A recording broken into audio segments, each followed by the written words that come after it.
প্রধানত বিষয় যেটা আজকে আমাদের এমপি মহোদয় এই হসপিটাল পরিদর্শনে এসেছিলেন।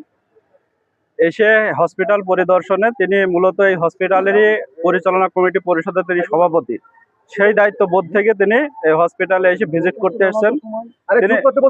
তিনি সবগুলো হচ্ছে কি যে ভিজিট করেছেন। এরপরে আমরা যখন ল্যাবে যাই, ল্যাবে যাওয়ার পরে সেখানে দেখি মানে বিভিন্ন লোকজন, সেখানে যারা ল্যাব টেকনিশিয়ান আছে তারা বাদেও আরো লোকজন আছে।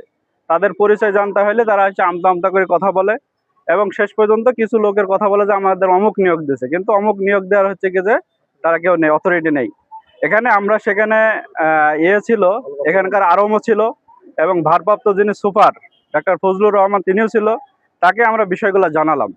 এরপরে ও হচ্ছে কি যে ওখানে ছিল বেদে একটা ছেলে রাকিব নাকি নাম, ওই ছেলেটাকে বললাম ঠিক আছে তুমি বাইরে থাকো। এখন বাইরে থাকো বলাতে সে আমাদের উপরে চড়াও হয়েছে, চড়াও হয়ে বিভিন্ন অকথ্য ভাষায় গালাগালি করে। আমাদের লোকজন একটু ক্ষিপ্ত হয়ে তাকে হচ্ছে কি যে ধরেছে যে পুলিশে দেব। এইটা নিয়েই মূলত হচ্ছে কি যে এ গন্ডগোল।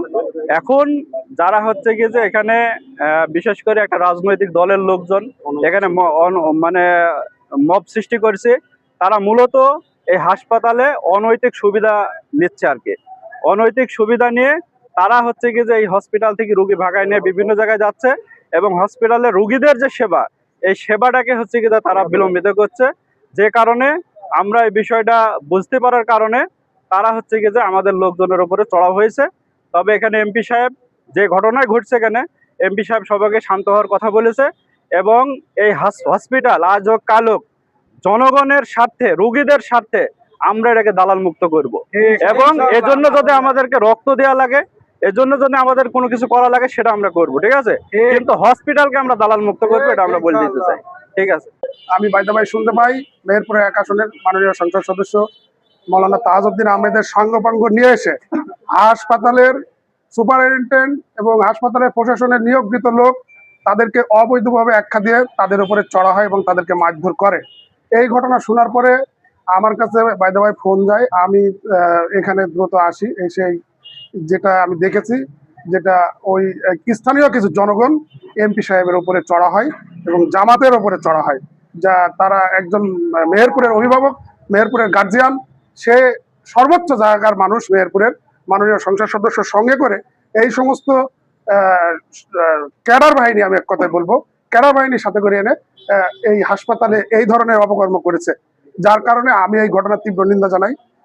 এটার একটা সুস্থ তদন্তের মাধ্যমে এটা সুস্থ বিচারও দাবি করি যে একজন হাসপাতালে নিয়োজিত লোক, সরকারি লোক, এবং তাদের সাথে আরেকটি জিনিস আমরা লক্ষ্য করেছি, তাদের সঙ্গে যারা ছিল, এমপি সাহেবের সঙ্গে যারা এসেছিল বিগত স্বৈরাচারের সময় 17 বছর তারা এই মেহেরপুরের মানুষকে শোষণ পিষণ করেছে, তারা আবার আজকে এই জামাতের এমপির সাথে সংঘবদ্ধ হয়ে আবারও সাধারণ মানুষ সহ আমাদের সরকার দলের লোকজনের উপরে বিভিন্নভাবে হুমকি ধমকি এবং চাপ সৃষ্টি করছে।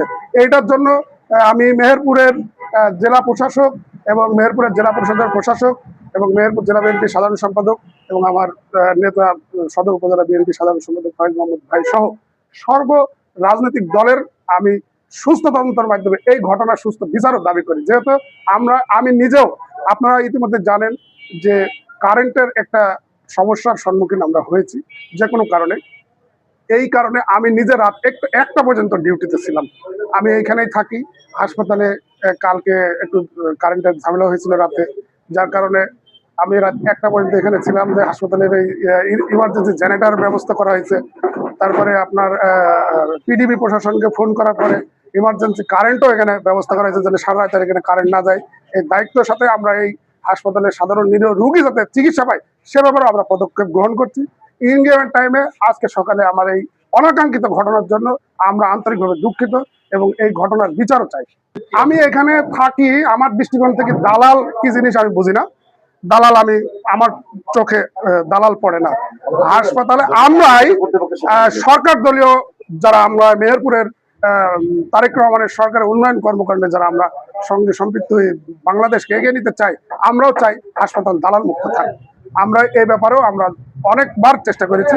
আগামী দিনে আমরা চাবো এই হাসপাতাল দালাল মুক্ত হবে। প্রশাসনের কাছে আমরা দাবি করবো, হাসপাতাল কর্তৃপক্ষ নিয়োগ না, নিয়োগের ভিতরে কাজ করে এখানে নিয়োগ করা কেউ নেই। এখানে নিয়োগ করা কেউ নেই, স্যাম্পল কালেকশন করে। স্যাম্পল কালেকশন করা আছে, আমি শুধু রিপোর্ট দিই, রিপোর্ট দিয়ে এখানে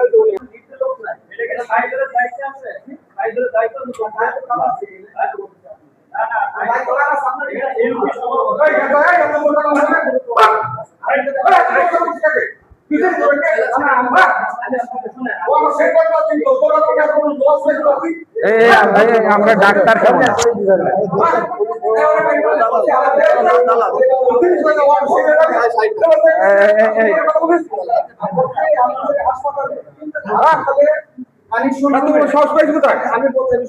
আস্তে আস্তে কথা বলবো, গলা নেমে কথা বলবো। রাজনৈতিক পরিচয় জানি না। আপনার সরকারি হাসপাতালে লিফটে লোক নাই, চেতনার সাথে কোনো লোক নাই।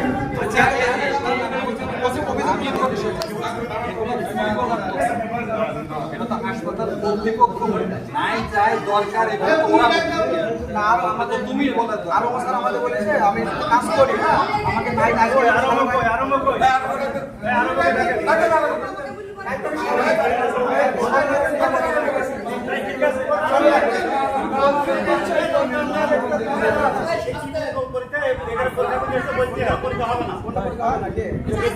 আজকে হবে না, আজকে ডিসিশন বন্ধ, আজকে হবে না বলেছে। আমি দিছি একটা ছেলে বলছে আজকে হবে না, বাজে কয়টা বাজে ডিসিশন বন্ধ হয়ে গেছে। আমি পুরো আসি না, তুমি এদিকে আসো।